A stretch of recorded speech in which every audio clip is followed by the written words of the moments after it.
গতকাল আদিবাসী শিক্ষার্থীদের ওপর হামলার প্রতিবাদে স্বরাষ্ট্র মন্ত্রণালয় অভিমুখে যাওয়ার সময় লাঠিচার্জ করেছে পুলিশ।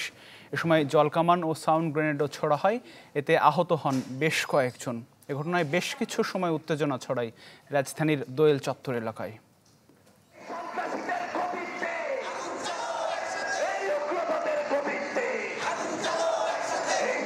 বুধবার আদিবাসী ছাত্র জনতার উপর হামলার প্রতিবাদে সংক্ষুব্ধ ছাত্র জনতার ব্যানারে সচিবালয় ঘেরাও কর্মসূচি। শিক্ষা ভবনের সামনে আসলে পুলিশের বাধার মুখে পড়েন আন্দোলনকারীরা।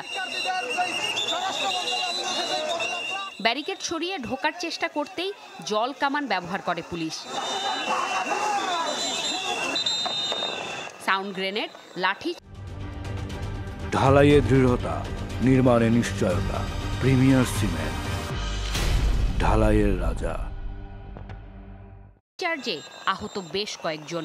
মুহূর্তেই ছত্রভঙ্গ হয়ে যায় ছাত্র জনতা।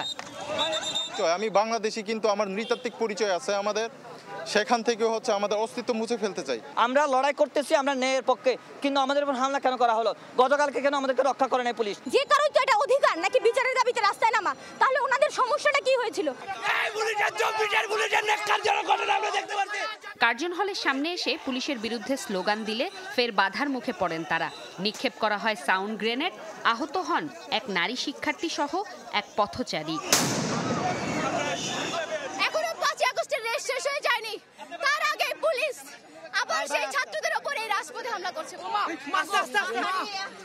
আমি শেষ ভাই, আমারে ভাই পুলিশে ধরে দিতে ভাই, আমি বাড়ি গিয়ে যেতে।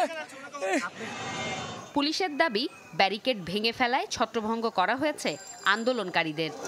আমরা তো এত সুন্দর করে ব্যারিকেড দিচ্ছি, আমরা তালা পর্যন্ত দিচ্ছি যে ওদের সাথে যেন হাত দেওয়া না লাগে, তো ওইটাও ভেঙে ফেলছে। তারপরে তো আপনারা দেখছেন যে আমরা একটু হালকা তাদেরকে ধাওয়া দিচ্ছি ডিসপার্স করার জন্য। হ্যাঁ, সাউন্ড গ্রেনেড দেওয়া হয়েছে যেন আতঙ্কিত হয়ে এরা ডিসপার্স হয়ে চলে যায়। এর আগে রাজু ভাস্কর্যে জড়ো হয়ে বিক্ষোভ করেছিল ছাত্র জনতা। পদত্যাগ দাবি করেন স্বরাষ্ট্র উপদেষ্টার। উগ্র জাতীয়তাবাদ এবং জাতিগত যে বিভাজনের প্রচেষ্টা চলছে, সেই প্রচেষ্টা যদি এই সরকার করতে থাকে, তাহলে এখানকার জনগণ তাদের বিরুদ্ধে দাঁড়াবে। আজকের এই সমাবেশ থেকে আমরা এই অন্তর্বর্তীকালীন সরকারের স্বরাষ্ট্র উপদেষ্টার পদত্যাগ চাই। জড়িতদের দ্রুত গ্রেফতারের দাবিতে প্রধান উপদেষ্টার বাসভবন যমুনা ঘেরাওয়েরও হুঁশিয়ারি দেন আন্দোলনকারীরা।